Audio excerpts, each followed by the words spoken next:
The Neil Haley Show and $1 Million Minutes with Michael Aguas. Michael, I'm excited about our guest, especially when we're going to be talking about the brain and health. Our guest is going to be amazing today. How are you? Good morning. I'm happy to be here. Good morning to our guests. All right. So our guest Thanks for today inviting is me. is, is Dr. Lew Lim. He's the founder and CEO of Vielight. Dr. Lew, thanks for stopping by, and I'm going to pass it on to Michael for the first question. Again, thank you for joining us this morning. So, for listeners who are new to this, what is photobiomodulation or PBM, and how does V-Light actually work? Well, I think many people are more familiar with the term red light therapy. So that's kind of the folksy, name for photobiomodulation. It is really delivering light to the tissues and supported by science and evidence, the tissue respond by through healing and recovery and that sort of thing. Now, at V-Light, we emphasize on the brain. So we address mental issues like traumatic brain injury, uh, cognition, as in say degenerative diseases like Alzheimer's disease, and a bunch of other things. So basically, deliver light, the photons, in our case, to the brain to help the brain to recover and perform better. So, Dr. Lew, what made you want to found this? What was that big moment that said, "I got to do this, come up with this"? Yeah, it goes back to the mid 90s when photobiomodulation, at that time it was called like low-level laser therapy or low-level light therapy, was starting to emerge, and not too many people in the West know much about it. It was really the domain of the Soviet bloc at the time, so very little in the literature, but people were picking up lots of misinformation and a lot of claims. But I found that when I did my own experiments, I started with understanding that light can penetrate. So at that time, they were injecting light into the vein and getting improvement in blood properties and so on. So to cut the story short, I found that you don't have to do that invasive method. You just deliver near infrared, red and near infrared light that penetrates in, and you get the same response. I started with intranasal and saw that, and then I progressed to the brain. Um, Actually, what was really profound was when we started, uh, experimenting with the intranasal to the brain. We had the first Alzheimer's case, I actually presented that, uh, and found that this person actually improved. At that time, the drugs were not even Improved. there. There was no such thing as, slowing down, but we did see, but it was just one case. And that was a great moment, and I thought we really have something there. And here we are. We can go into more of what we do. Yeah. Yeah. It's powerful. So, there's a lot of red light therapy out there. Why is V-Light different? Now, here's the thing you got to understand about this field. First of all, you can use near red, say visible red to near infrared. They act on. Excuse me. I should have done that. So we act on the mainly we believe in the mitochondria in the cells and get it energized and produce more energy and do these other things like the healing process. Now, there is a window, not just the wavelength, but also in terms of dose. Dose is like the amount of energy you deliver over a period of time. Now, let's get into finer things like not just the dose, but also the power. The dose is a function of power over time to able to get the penetration too. Now there is a window. If too little of it doesn't really work, nothing happens, and then too much of it gets into a situation where it tapers off and you may get negative response, because you're producing more free radicals. Now is the understanding of all this combination. And now what we've done is we added pulse frequency. Now, a lot of this information is not yet published. We've published a lot, but we have real-time studies going on to show that if you pulse it in certain ways, the brain responds in a certain way. And they all add up together. And it is very tempting to say, oh, red light therapy, seems to work. Let's go get, let's slap, some LEDs together, put it at the back of a helmet, put it in your head. We know what it will look like because we measure and test everything. We see if there's any measurable EEG. EEG is the electrical signals that your brain expresses, presents. So we see, with too little, nothing's happening. So we know the minimum say, setting power density, if you like, to go in there, and not too much of it. And in the meantime, we want to add the convenience of having, excuse me, the convenience of having, um, being able to use it at home, and yet being able to get all this delivery of, I would say, as much as possible, the optimum. You know what's really interesting is red light therapy. I'm a big fan of biohackers like Dave Hasbury and stuff like that, Dr. Lew. You're saying that there's an overuse of red light therapy that's really not benefiting people, it sounds like. Sometimes there's benefit, sometimes there's not. Is that correct? Yeah, correct. Now, here's where the field may get a bit confusing because at this very moment, we have reporters picking up saying that, oh, it doesn't work. It's snake oil. Because you know what? Because some devices don't work doesn't mean that they all don't work. So this is the problem that many of us who are in the scientific community are trying to address.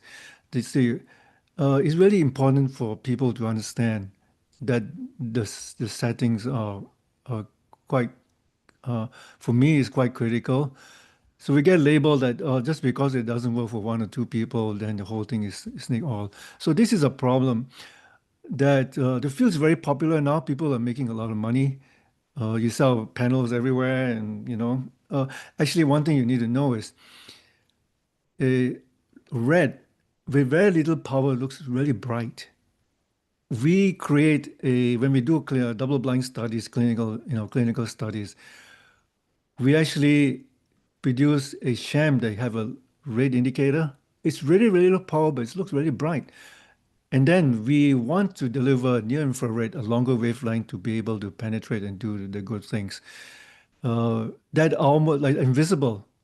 Actually, the near infrared light at that wavelength that we do it, 810 nanometers or 1064, should be invisible. The 810 is kind of visible because we use LED, and part of the spectrum you see it covers a little bit of the visible red, and it's very, very tiny and still looks very bright. So here's the thing, do not be deceived by something that looks bright.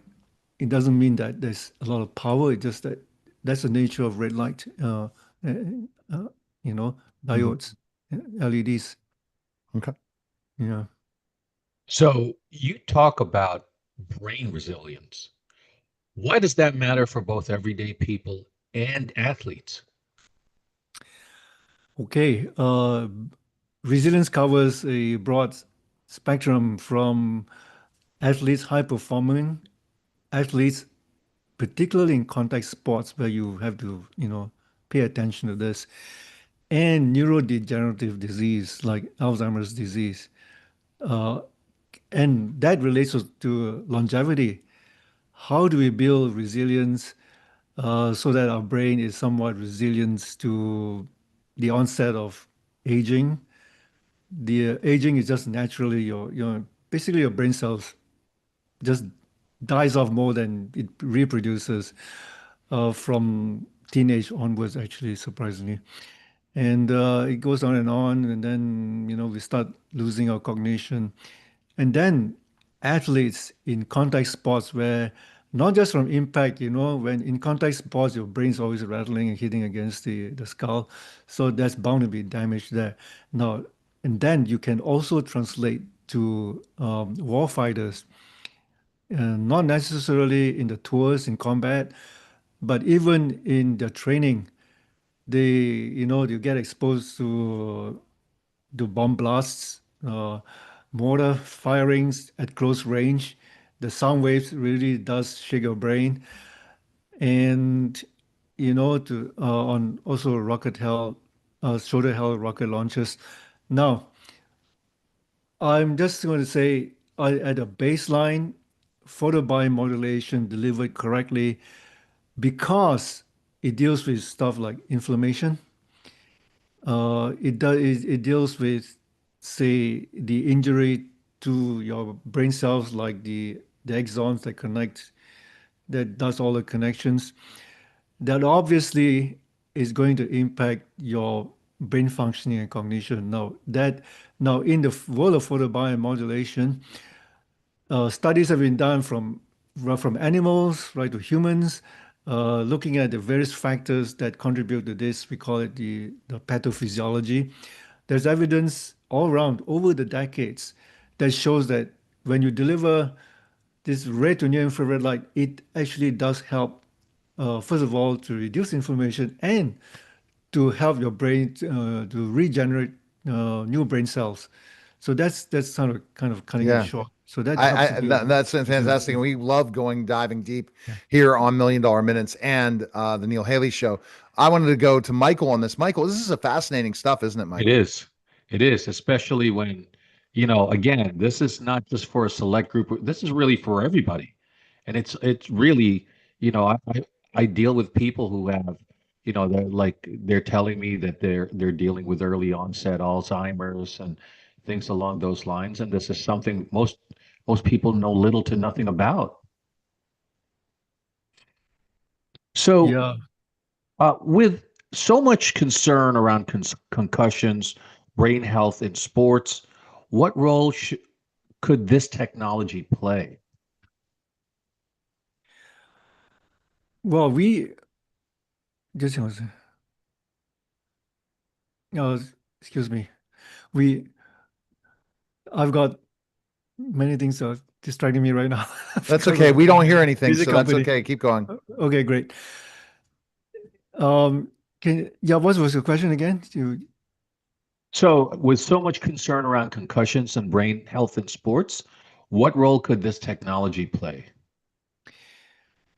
You know, I've talked about addressing concussions, and I think particularly for contact sports, uh, is a low-hanging fruit. Now, I want to direct attention to a really high-impact study that came out of University of Utah when they studied the BYU football team. I don't know if anyone of you have followed that. It's published and it's creating quite a lot of buzz. Now you can translate it to right across to many sports, particularly in contact sports. Not just football, but hockey and boxing and MMA and UFC. Uh, so they used the V-Light on in the study. Half the team were given sham, which, like, they have the device but it doesn't really work, and half the team were on active over a whole season. Now, at the end of the season, they compared, from to the beginning, the baseline. They looked at, of course, the performance and cognitive assessments and sleep issues and all the other things. But what they did was imaging. Now you can argue that there's placebo, sham, and a bunch of other things, but imaging is objective. It doesn't lie. So there's no illusion there. What was quite, you can go to that study, you can find it, or we can give you the reference. What was quite shocking, even to me, was when comparing the end of the season and the beginning, those on active actually had zero sign of any inflammation or axonal damage, which is like, the brain cells that connect. Whereas those on sham actually showed, I was quite surprised in a way how much damage a normal season of football does to the brain. That's all visual. You can actually see that. Now, I thought it was a mistake. I said there must be something, photobiomodulation cannot possibly do that, give that a level of improvement or resilience, if you like, but it does. Now, that's published, it's been peer reviewed, so now that can be translated into many things in sports. And what's it telling me? It's saying that all sports involving all contact sports should really have one of these because of what it does.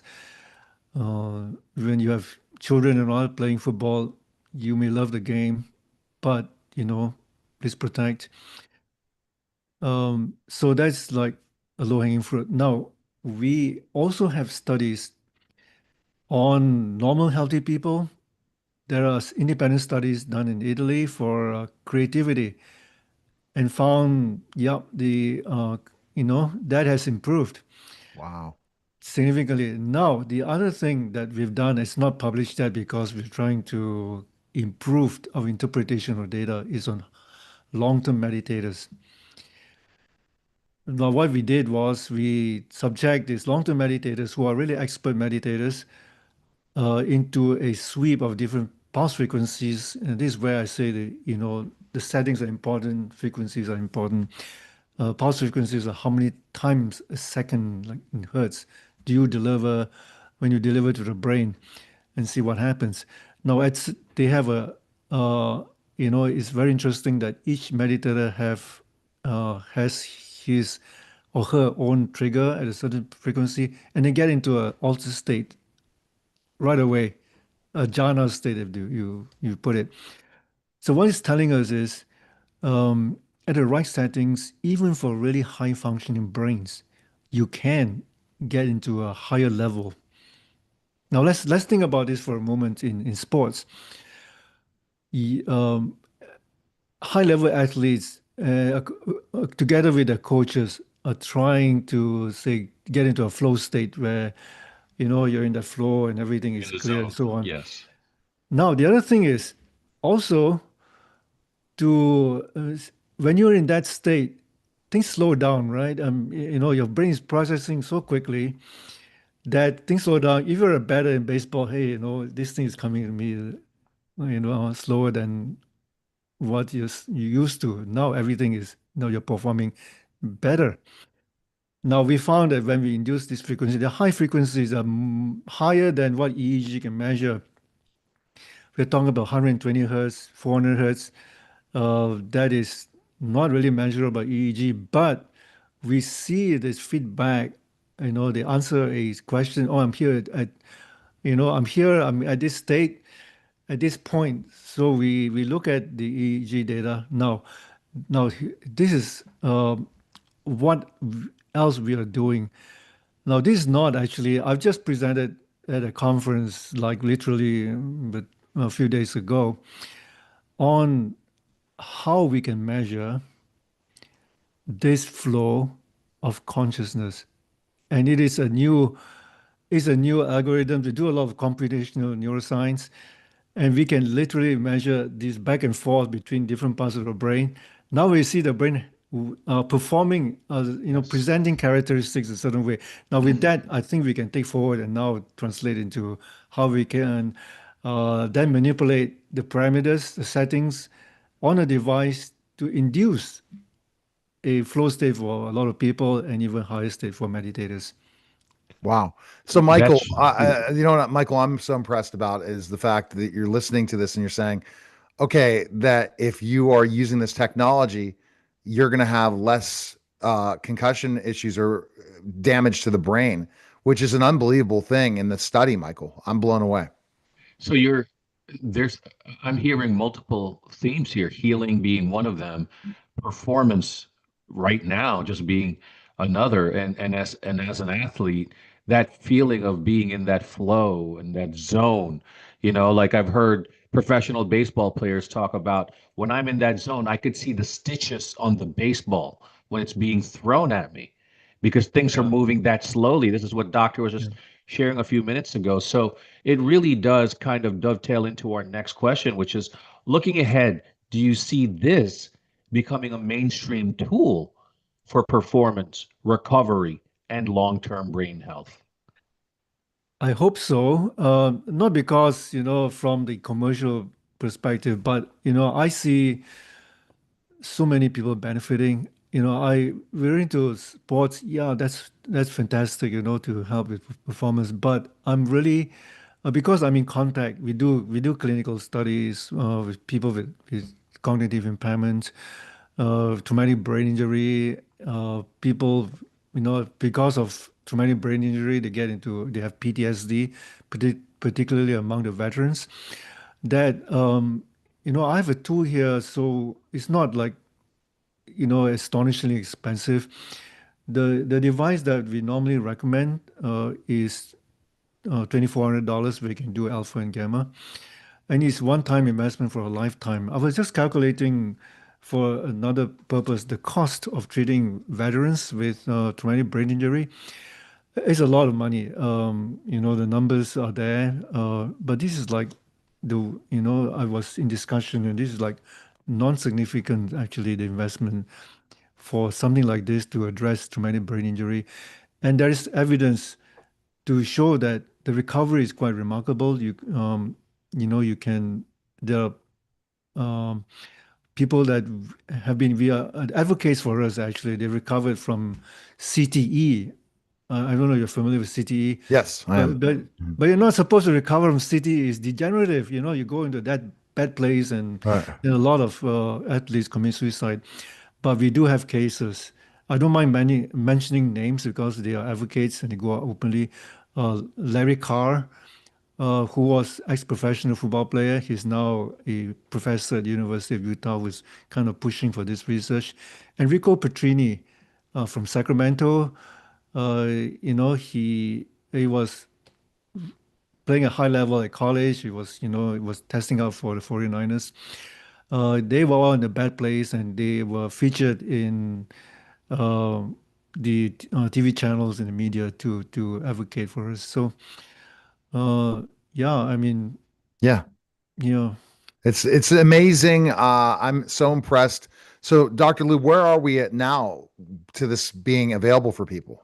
Where's the process going on that? yeah, okay.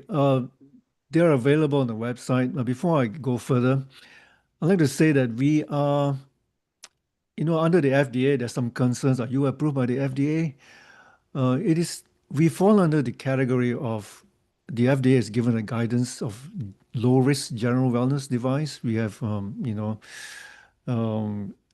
advice on that. We fall under that. And we have been in discussion with the FDA already on doing a clinical trial for mild cognitive impairments. There are technical reasons why that's delayed. And we've been in this discussion with the FDA to treat traumatic brain injury.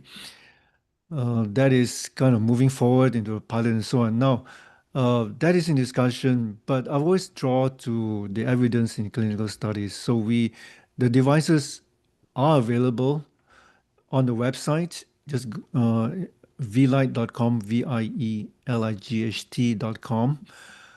Information all there. There are some YouTube presentations and guide on how to use it and so on. Yeah. All right. I'm just interested to know that it's available. That's fantastic.